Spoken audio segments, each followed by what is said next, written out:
I got a tax assessment for one of my properties yesterday, and I'm increasing by $300 a month again. The thing has increased by over $1,000 a month in the last 2 years. What is going on, guys? Welcome to today's episode of the Collecting Keys Real Estate Investing Podcast. This is the show where you can make massive income, not just passive income, with your real estate investing business. If this is your first time here, I am Mike DeHaan here with my co-host Dan Austin and Dylan Cook. And on these kind of long form shows, we dive into real estate investing, business, and whatever else we feel like for the week. We should probably change around that intro because we are changing around the show a little bit. And this is going to be more of like a general business talk and overall news show that we do. And then we're going to do more focused stuff on the Friday Focus episodes. But it's just so habitual because we've been doing this for 3 years and a bit. Yeah. We've done over 500 episodes, Dan. Did you know that? Really? What is this? Yeah. I might look at my watch. I have a counter on my watch of how many episodes. I'm yeah, we've done I think 512. I think we're at over 500 if we check or maybe my math is Mike wrong. and Dan show, or just in general with Friday Focus and interviews? Oh, with the Friday Focus. Yeah, I guess that would make sense. That would be 10 years if it was just Mike and Dan show. Oh, wait, my math's wrong. Over 400. So over 400. That's still pretty good. When the average person does they'll record 10, maybe post 1. I shouldn't say average person, the average podcaster. Yeah. But yeah, I'll think about how to change that up so that you guys know what you're going to get into when you hop on for today. But either way, on these shows where the three of us are here, we kind of dive into our businesses, what's going on with real estate as a whole, what you can expect, and things like one of the Mario brothers taking out a corporate CEO. Mr. Luigi. What a terrible transition. I'm sure he's been so sick of that joke for his whole life. Speaking of murders. But it's funny. This was one of those things I wasn't even sure if I wanted to dive into this because by the time this episode comes out next week, so much will have probably changed. But I'm fascinated with this story, mostly just because it's interesting to see. So if you guys are out of the loop, this CEO of United Healthcare got essentially assassinated. I don't like the term assassination because that means it's political, but he got killed got murdered on the streets of New York. And it was a whole thing. Go find all sorts of videos about it. And they have found a suspect who they have charged with the murder. And he didn't get killed? Yeah, he has not been killed yet. Luigi That's something. Good. That means he might have acted alone. Yeah. And he's a young guy. There's all sorts of conspiracies around it. But the fascinating thing has been the general public's rally around the murderer and how open so many people have been around fuck this United Healthcare guy. I've been seeing memes because I didn't know. I haven't done much research on this, but I saw a meme posted from the Wall Street Bets channel.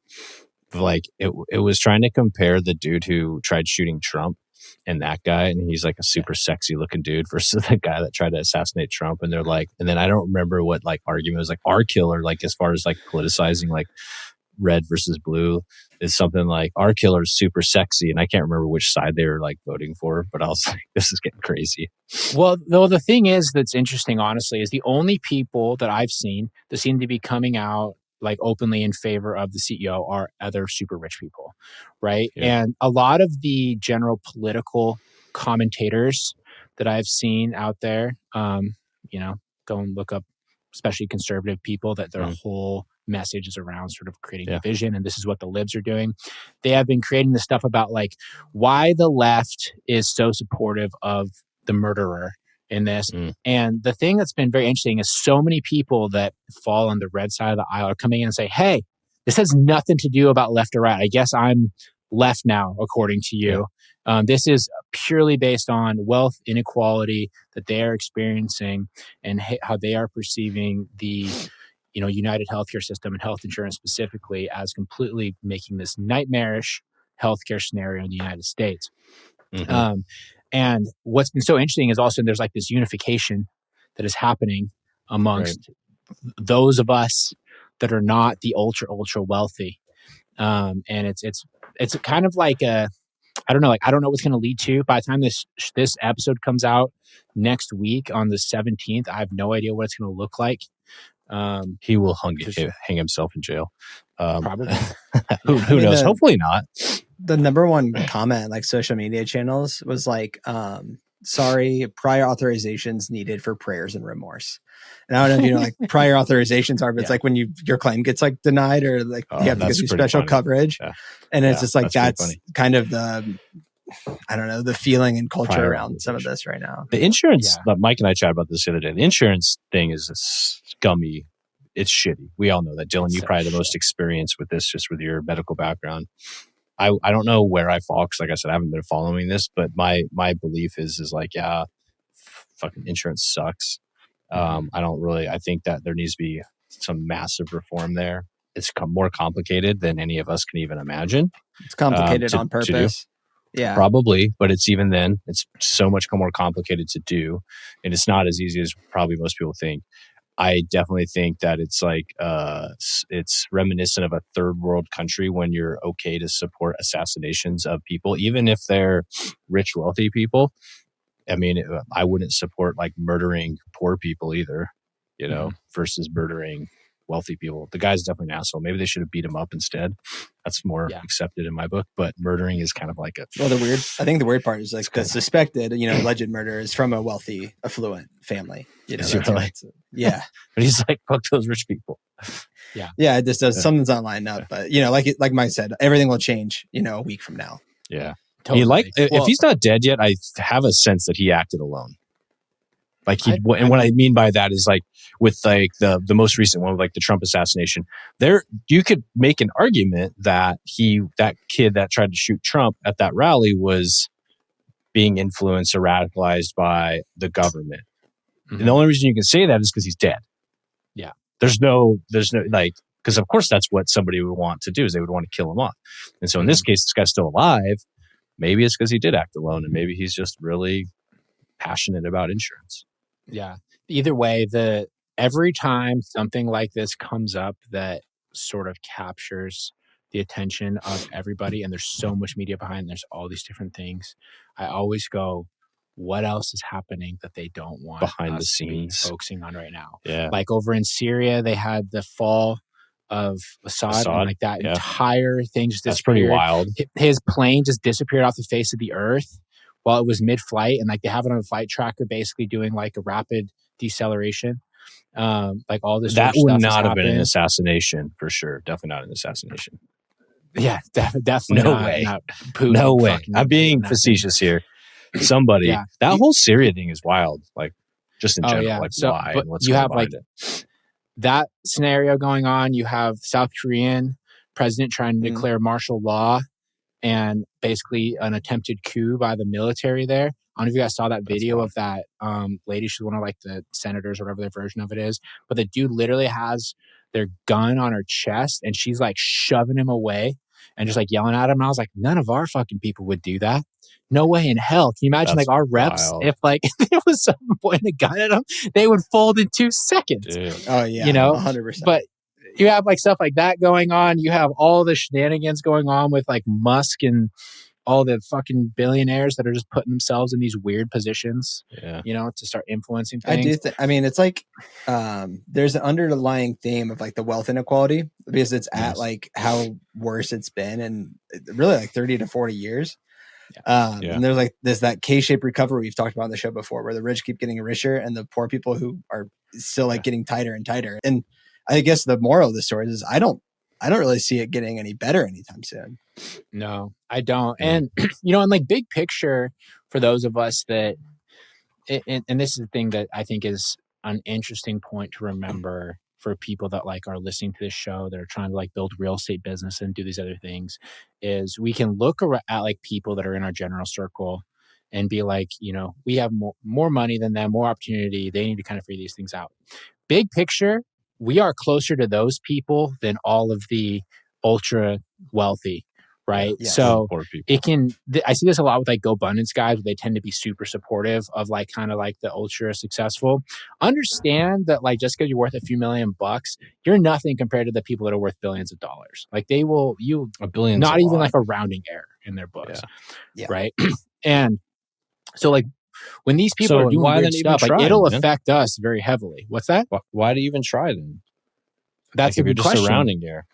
100%. Why should you try? Like, honestly, well, I think it's because if you like there is a point where if there is a massive fluctuation in the US dollar, in the US economy, in like general infrastructure and things, opportunities out there, if you're starting from a higher level and things go off a cliff, you will be able to catch yourself, right? Versus those that are like in the middle class that are already kind of scraping by, they're the ones that get fucked, honestly. Yeah. And like I've always kind of led with the general goal to try and be like wealthy enough that you don't have to worry about the big picture quite as much. But I think that realistically, to make it so that the big picture literally doesn't matter at all is such a level of wealth that most people can't even fully understand that. Yeah, I would say the maturity in life is recognizing that what you thought as a kid, the amount of wealth you needed to have the things that you were envisioning in your wild mind is so much more than you think.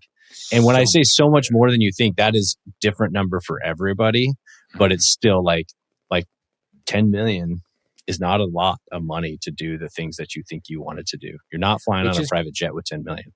Totally. Which is crazy. And like how fast $10 million could go if you're doing dumb shit. And how hard it is to make $10 million. Like how to have a net worth of $10 million. I think we could all say that is a 1% thing. Like 1% of people trying to make 10 million, make 10 million. Yeah. I remember doing the, I'll have to pull it back up. Maybe I can do it while we're talking, but like the millionaire term, it was like really coined in like the 70s. If you like just do the government data, like $1 million in 1970 to 2025, it's literally like $8.5 million today. It's like just so you compare the difference. Yeah. And like that's if you trust the government's inflation numbers. Like 10 million is really not that, if you, I don't know, I guess you couldn't sit back and probably do nothing if you had 10 million and maybe make it with your dream lifestyle. Yeah. See, that's like, go for it, Dan. Well, I was going to say that just to finish that thought, like there's an argument that's actually pretty sound that if you invest in S&P 500, your money is essentially worth the same adjusted for inflation as in 20 years, 30 years or whatever over time. Yeah. You're just keeping up with inflation. Yeah. Yeah. So that's kind of where I was going to go is how much of that like increasing cost and inflation though is purely just like the Feds or is like the kind of capitalistic profit-driven cycle that's based off of stocks, right? And as more and more people push the money into that, more and more people have more money. The people that drive these companies that are setting record profits every single year, to do that, you have to keep increasing prices and do these other things. Other people have money; they're willing to pay more for stuff. That almost like forces like its own. Well, certainly there's a huge chunk of how can you have a company stock price continuously increasing as they decade after decade like mark losses. Like that's an Amazon, right? Like marking a loss, but it's because the perceived value for the future is so high, the cash flow value of that is so high, whether they realize that ever or not, like who knows. But like you're right, like there's this like capitalist driven markets with equities that like a person could make a ton of wealth betting on a company that actually never booked a profit, which is kind of crazy to think. I mean, it's kind of like thinking like in real estate terms, you could buy a house have equity and lose money on it every month. So it's sound. It makes sense that it could happen, but it is kind of crazy. And that could drive some additional inflation because feels like it's pumping more and more money. It feels like into the economy that isn't actually being used as production or being produced by anything valuable. Do you remember, Dan, when the ZIRP was coined, that zero interest rate policy? And like even other countries even had like negative interest rates. Yeah. But a lot of the, I guess, how you say, unprofitable companies kind of came to fruition around that time because the cost of capital was so cheap. If they had any, sense of normal interest rates, 5 or 6%, that business probably doesn't last as long as it does. Right. Or they can keep refinancing their debt to lower and lower rates and just kicking the can down the road. You can't do that anymore. And so I think you're starting to see, I guess, less and less than that than you saw in probably the early 2020s. Yes. Yeah. Yeah. And so I guess what does that mean for business owners or for people trying to, grow anything for themselves? Like as Dan said, why even try? I think there's actually, we rip on or at least I do. I rip on the Better Life podcast every once in a while. I like to listen to the one today though. And it was, I forget the guy's name, but he has a title, Barista to Billionaire, because at one point he was worth $1 billion. And they actually had a good discussion around like wealth on it. And it's basically like once you get to a certain threshold, which like we said, everyone's number is different. Money just serves as like a life lubricant, which basically means things get easier. You know, if I have to go change my flight, I'm not worried about changing the flight because it's a couple extra $100. But at a certain extent, your life doesn't materially change. And in fact, you're like things like relationships might be a net negative because people know that you have a fuck ton of money. Yeah. And you're not just giving it to them. Is that the yeah, exactly. Yeah. I heard this on a Hermosi one this morning is the definition of wealth is the difference between how much money you have and how much money you spend. And so you can have a lot of money, but you spend a lot of money, you're not wealthy. But what gets tricky is when you are being forced to spend more and more money all the time, but the money that you have doesn't necessarily increase. Okay. And I think that's what we're starting to see a lot right now is like across everything, stuff is just getting more and more expensive. And there's a lot of people that don't have any ability to increase how much money they have because they're relying on a W-2 and they have no control over their own income.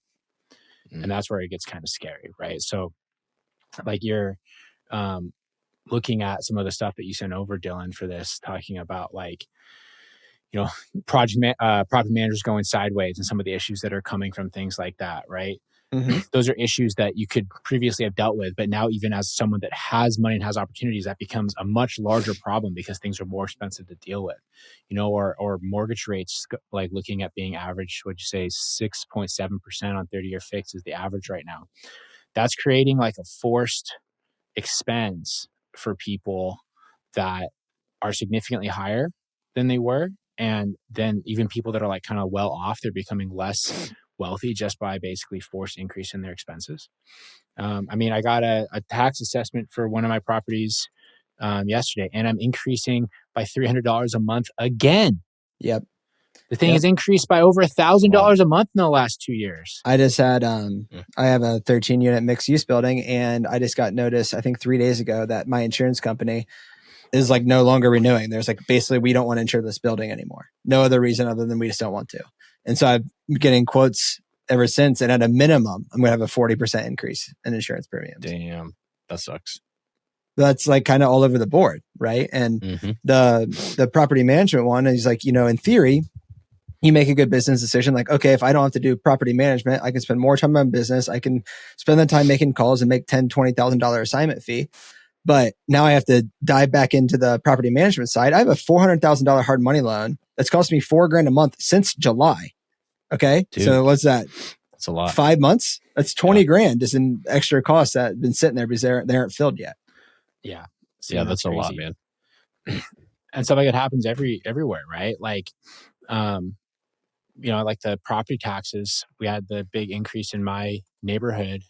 Was it a year ago, 2 years ago? And all of a sudden, like half the houses went up for sale because they were new builds, right? And they all got assessed at their true market values, which were much higher than people bought them for a couple of years ago. And all of a sudden, you have these people that are facing $600, $700 a month increase in monthly expenses just on property taxes. They can't afford that. Yeah. Okay, but if you're building a house, wouldn't you know that you're going to get reassessed at a higher value? People, maybe not to that extent, but if they committed to the house in 2020, they weren't expecting the house value to increase 40% in 3 years. I guess I'm clarifying question. They were getting assessed on land value before it was built on property taxes, and then the house was built, and now it's I think it's because some of them were built like in say 2020, and it cost them $700,000 to build it, and then it gets assessed for $1.2 million. Gotcha. Right. Yeah. That is the huge increase in valuation of the property, and the county and the county where we're at, they're only incentivized for taxes to go up because, as we know, the government only gets bigger, never gets smaller. So once they get used to spending that money, there's no way it's ever coming back down. You see this a lot with honestly some of the deals that we get in the off market business is elderly people who are on a fixed income and their property taxes and insurance go up and they can't afford to stay in their house. They've been in for 40 years. And because they haven't done any upgrades, you can't really pay them a lot for it, you know? Yeah. I think that is something that places like California have gotten right. People like to rip on California and real estate for whatever reason. I don't know why. There's like tenant stuff, whatever. But in the state of California, you do not have tax assessments until there's a property sale. And so you have people that live in Irvine that bought a house in the 1980s for 200 grand. And the house is now worth $3.5 million just because everything there is like that. And they're still paying property taxes like they were Did they change that this year, or is it phasing out now? Though I can't remember if they're, because like people will used to just like, if it stayed in the family, you would never have like a property tax increase. Like if your parents willed you the property, I know they got rid of that, or they're phasing that out. Yeah. To where now if you live in it, you're the last generation of your family that can get away with that. Because you'll have like people, that live in Malibu and they have a $40 million house or something crazy because they kept, remodeling and building, and they would just keep one wall of the house and keep building it. And then they would never have to pay major property tax on it. Yeah. So basically they enacted the State Board of Equalization, which whenever there is a change in ownership or a completion of new construction on the property. So you can't do it with land either. Okay. So I guarantee there's people that had land that were like, we're just going to build a house and get taxed just on the land. On the land, like, yeah. No, you can't do that anymore. So they eliminated that. But so if somebody dies, that makes sense, which I also don't, I agree with that, honestly. Like if your grandparents have a $3.5 million house and the kids are a deadbeat, they should not get to just inherit the $3.5 million house and not have to pay taxes on that. That's ridiculous. Yeah, that's what a lot of people were doing, right? Yeah. And they would just keep it in the family. Yeah, I think there's probably a good blend of, for sure, we should protect our elderly, and they should not have tax increases. And I feel like if you're 65 or something like that across the board, you should just not have to. You should still pay property taxes. There should just be some sort of exemption as far as like increases in those sorts of things. Social Security is supposed to go up with inflation, but it's not going up to the same extent that their property taxes and the insurance is going up. And that's right. But nobody that only survives on Social Security lives in a house that they own. When can we stop paying that and just admit that none of us are going to fucking get it? I feel like I'm getting robbed now. Yeah, Mike, to your point of like I think most people's frustrations, including my own, when it comes to like the tax thing, because you get taxed on literally everything, income, sales, when you die, gift, everything. Yeah, is that the government is bad stewards of money, and even if you took all that tax money and just put it somewhere in an endowment or an S&P 500 fund, it would greatly outperform the people who are in charge who allocates those dollars. Yeah, I think that's between regulation, corruption, just wasteful things, right? And they always seem to, just like I said earlier, as the government gets bigger, never smaller. So once a tax is enacted, it doesn't usually go away. It only gets bigger. Not if let's see what Trump promises in 2025, right? They want to I think most of it's talk, obviously. Of course, it is. He already had 4 years of fucking. Yeah, but if they can get rid of some of that regulation, I think that's where that's where you put your money where your mouth is. Taxes and stuff. Yeah, they can adjust federal income tax. You can do that. We've seen that. But we're talking all the other bullshit that Social Security, Medicare, and like how that stuff's regulated and allocated. That's where the cost savings is getting rid of regulation. If you take, I forget the actual statistics, but if you take basically like veteran and like Medicare, Medicaid, essentially, defense and our interest expense, it's like 75% of tax receipts. So think of all the taxes we take in, 3 categories take up 75% of that. Yeah. Just insane. Yeah. And like the Medicare and Social Security stuff, the thing that really sucks is there's so many of us that are paying into that, they're never going to get it. Mm-hmm. So it's like literally just there's just wasteful spending on all those. Go to the DOD. The DOD is like the biggest single line item, and that's still there's a lot of wasteful spending in there. That's why all the people that build missiles to kill Russians, business headquarters are near DC, right? Just because they're lobbying to build more missiles to kill more people. I think the top 5 wealthiest zip codes are all within Washington, DC, like per capita. Yeah, I can see that. But it is. Anyways, it is. Yeah. So I think that like this, like talking about all this kind of like macroeconomic stuff. Honestly, a lot of these things are why I'm not like big into the real estate forever kind of mentality. Like a lot of people when they buy investment properties and they're like, I'm going to hold on to this thing for the next 30 years is because you're anticipating things being exactly the same in 30 years as they are right now, or fundamentally being like significantly better. So do you think, maybe I'm going to ask you this. View. Yeah. Well, I was going to say, I'm going to ask you this because I want to probe on your view a little bit, because the people that bought real estate 30 years ago are pretty happy they own real estate today. Absolutely. So are you saying 40 years of declining interest rates since the 80s, though? Yeah. And so what I'm saying, though, is like when they were buying them in the 80s, though, that wasn't any. Well, 30, that wasn't 30 easy. years ago was 94, guys. So That's crazy. Right. I mean, they had the whole the first. The statement's still correct. The statement is correct, but it's because in the 80s it was hard, right? There's a lot of high interest rate. There's a lot going on. I guess what I'm saying, my point in this is, do you think the next 30 years are different than the last 30 years? Well, it's a hard thing to say, right? Because, we can always look in the past. In the 90s, was there a general optimism around the future of the United States? The answer is yes. I don't know. I was 9 years old in 94. Absolutely there was. Everyone, I don't think any of us could say that. How old were you in 1990, Dylan? 1990, I wasn't born. Yeah, exactly. 92, baby. Yeah. It doesn't mean it's not true. I mean, the 90s decade, we just defeated, quote unquote, defeated Cold War USSR, and everyone's like American patriotism was on the the culture that was going around at the time.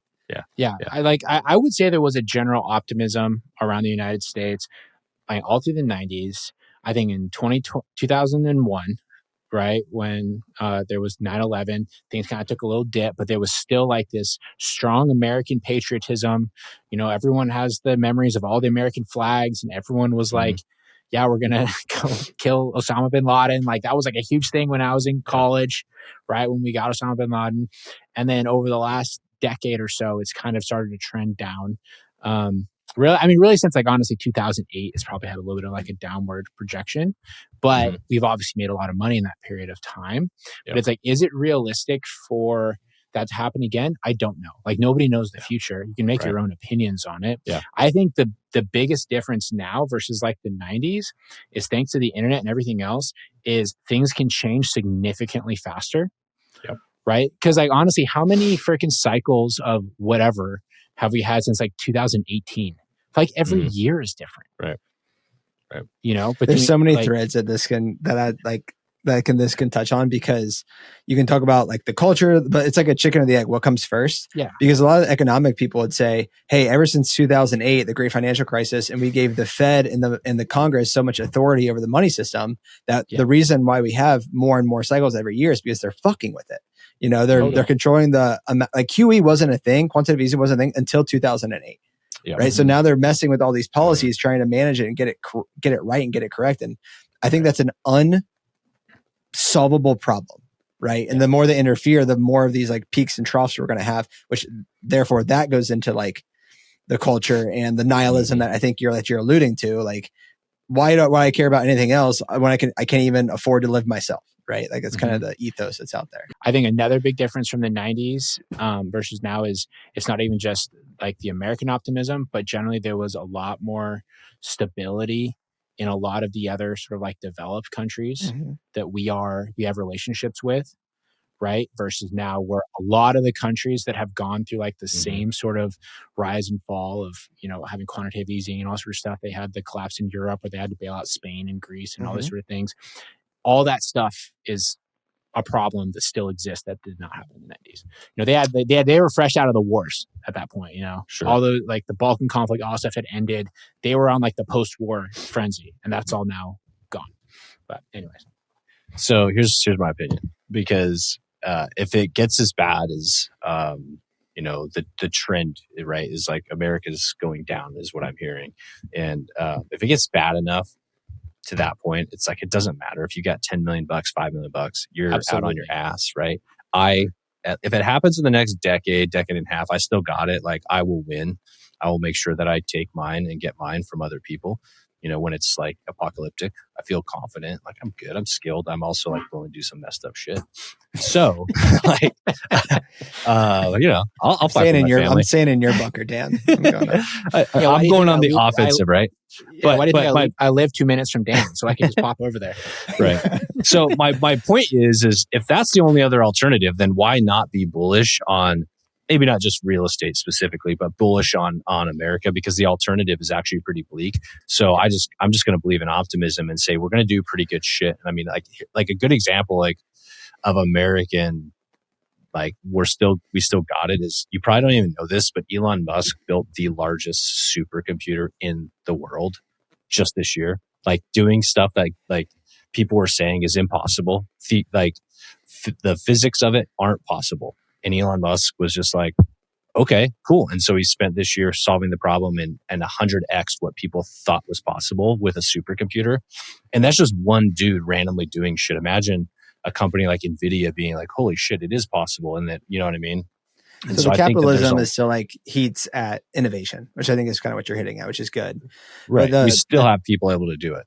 Right. And the other, like what economists would say is the economy today, one, is so much bigger. There's more money sloshing around than there's ever have been before. And it's more global than it ever has. Yes, there's a trend to deglobalization now, but America, it's a relative game, is still like quote unquote the cleanest dirty shirt. Right. So like, yeah, it sucks here, but it sucks worse than everybody else. Right. And so where are people looking to put their capital? It could be still in the United States. Yeah. Well, and that's honestly a thing that I always get mind blown as people talk about how much it does suck here. We have problems. Travel to anywhere in the world, and the U.S. is pretty damn good. Well, I don't think it sucks, but no. But the problem is when you have economic and government policy that's just determined to try and like make things more challenging, right? It's when it turns into a problem, right? I almost think that's like the issue is stuff's too good here that people trying to fucking make problems. It's been too good for too long. Right. Like, I think that's the problem, right, that we have. I would be curious to know, like, I'm looking at your graph that you sent Dylan, which is the household debt to disposable income. And it has Australia and Canada way above there. You know, like right now, Australia's at 184. Canada's 175 and the US is still 97. Like, but we talk about like debt to house disposable income, like as kind of a problem in the US. And it may be a problem in the US. And the question is it more of a problem elsewhere? And so then that leads me to wonder, is it still easier from a pure investment standpoint in US companies in being an American to get wealthy than being in another developed country? I think the answer is 100% yes. Absolutely. And I think Mike's going to lead into this next part, but US is actually one of the only countries that has 30-year fixed rate debts, right? And so you think it's bad here, like Australia, Canada, they're 5 years, maybe max arms. I mean, only the 1% own property there, right? And that's the other thing that we can get to is like the United States actually has pretty good property rights and separation of powers where other countries don't have. But, you know, so the question we should ask ourselves is why can't our US graph look like those other ones, right? Why can't it go up another 80%? Yeah. It's because we have 40 million people and a lot of general subsidies, right? Like that's kind of the challenge with it. Sorry, we have 400 million people, not 40 million people. We have a huge population and we have a bunch of microcultures, and there's a whole bunch of reasons for people to not have to do anything, which is an issue, which do exist at other places. I think the difference is that the general cost to have like a decent life in a lot of places is also a lot less. But I will say, if you're a capitalistic person and you want to like make money, the US is absolutely the best place to do it. Right. I've learned this from traveling around the world a lot over the past couple of years and meeting people, but also going to the Hormozy conference when I went to like their level 1 and then also being part of their level 2 ones and meeting people from Australia, from Asia, from Germany, from France, from the UK, from, all over the world, right? That are similar mindset in the way that they want to build business, they want to make money, they want to do all the same stuff that everyone listening to this show does. And without fail, they're all like, God damn it, you guys are so lucky that you live in the US with how easy it is for you guys to do stuff. Right? Yep.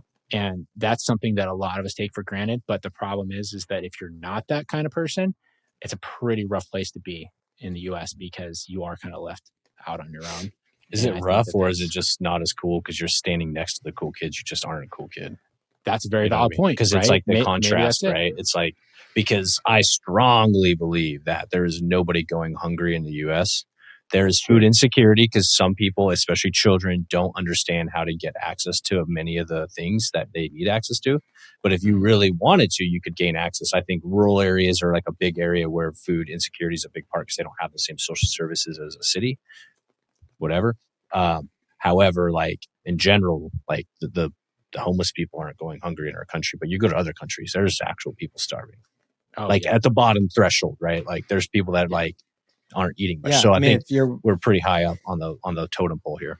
if you're in India and you don't make a living for yourself, you starve. Whereas if you're in the United States, you go to the food bank. Yeah. You don't even need to go as extreme as that. You go to other developed countries and you'll see it. Yeah. Right? And you're probably the best person to answer that, Mike. You're probably more traveled than most. Right? Yeah. You'll go to Europe. You'll see that. I think the only country I've ever been where it's been like, oh, you don't really see that at all is probably Japan. But it's also because there's no homeless people like at all. Yeah. They have like the lowest homeless rate in the world, I think. Really? Do you ever go to places that are maybe a little, not third world, but I guess not as developed, and the exchange rate is so that like $5 is like $500 in US dollar? Like, do you ever have that kind of experience when you travel? Yeah. You're just in Cambodia and Vietnam. I was going to say it's probably Vietnam 2 million. Like the dong. The Viet dong is so high compared to the dollar. When I was just in Laos, it's even worse. So Laos is literally one of the 30 poorest countries in the world, right? And their money's worth nothing. And we were like in this little village, and I went to like buy a bottle of water from this little store, and the guy comes out, and all I had was a bill, like a larger bill that was worth like $3, and he wanted like 30 cents for the bottle of water. And so I give him this bill, and it's all I had. And he's like going looking for change, and he's like digging through like this little bucket that he has that has like money, and he doesn't have enough to give me change. And I was like, bro, bucket of money. Just keep it. It's a bucket of money of literally like this is with like so many zeros, it goes off the note, right? And he's like thinking, I was like, oh, I don't have enough to like give you. And I'm like, bro, don't even worry about it. Like, I'll just take my water. And he was like, oh my God, thank you so much. It was like a huge deal to buy this bottle of water for like the equivalent of like $3, man. It was insane. Yeah, that is 300 million whatever Laos dollars are. Yeah, I forget what their exchange rate, money's called there, but and their money's so weak that you have to spend it all before you leave because no exchange company will take it back. We'll take it back. Yeah, right. They're just like, I don't even want it. Yeah, so. the dong in Vietnam is pretty small, right? Yeah, it is very small.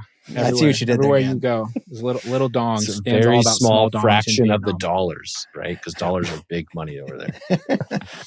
But anyways, I know. Reason. Yeah, I know Dylan's got to go and hit baby duty. Well, anyways, guys, thanks for listening to 3 white dudes talk about our opinions on the world, mansplain our bullshit to you on the internet. So, right on, guys. I think the main takeaway is that you should do everything you can to get out of like the lower echelon, so that way if things do go up and down, hopefully you can hang on a little bit stronger. And ultimately assets are typically going to be the best thing to be.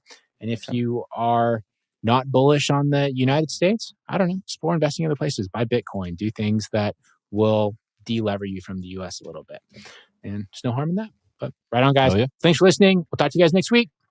Cool. See ya.